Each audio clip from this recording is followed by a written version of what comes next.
Hi everyone, ಇದು ಕೊನೆ ಆಷಾಢ ಶುಕ್ರವಾರದ ವ್ಲಾಗ್.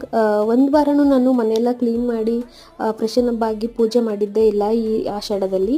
ಸೊ ಕೊನೆ ವಾರನಾದರೂ ಪೂಜೆ ಮಾಡೋಣ ಅಂತ ಹೇಳಿ ಮನೆಯೆಲ್ಲ ಕ್ಲೀನ್ ಮಾಡಿ ಈಗ ಪೂಜೆ ಎಲ್ಲ ಮುಗಿಸಿ ನಾವು ದೇವಸ್ಥಾನಕ್ಕೆ ಹೋಗ್ತಾ ಇದ್ದೀವಿ.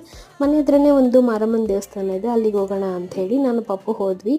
ಅಲ್ಲಿ ಪೂಜೆ ಎಲ್ಲ ಆಯಿತು. ಹಾಗೆ ಕುತ್ಕೊಂಡು ನಾನು ಸ್ವಲ್ಪ ಅಷ್ಟೋತ್ತರ ಏನಾದರೂ ಓದ್ತೀರಿ ಲಕ್ಷ್ಮೀ ದೇವಿದು.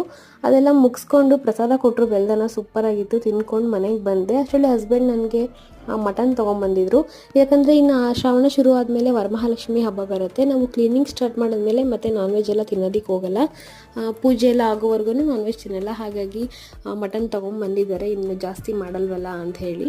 ಸೊ ಮಟನ್ ಸಾಂಬಾರು ಮಾಡ್ತಾ ಅಡುಗೆ ಎಲ್ಲ ಪ್ರಿಪ್ರೇಷನ್ ಮಾಡಿಕೊಂಡು ಲಿರಿಶಾಗಿ ಹೋಮ್ವರ್ಕ್ ಕೂಡ ಬರೆಸ್ತಾ ಇದ್ದೆ. ಯಶು ಮನೆಗೆ ಬಂದಮೇಲೆ ಸ್ವಲ್ಪ ಪಾತ್ರೆ ಎಲ್ಲ ವಾಶ್ ಮಾಡಿಕೊಟ್ರು, ಜೊತೆಗೆ ಮುದ್ದೆ ಸ್ವಲ್ಪ ಹೊಂದಿಸ್ಕೊಡಿ ಅಂತ ಹೇಳಿದೆ.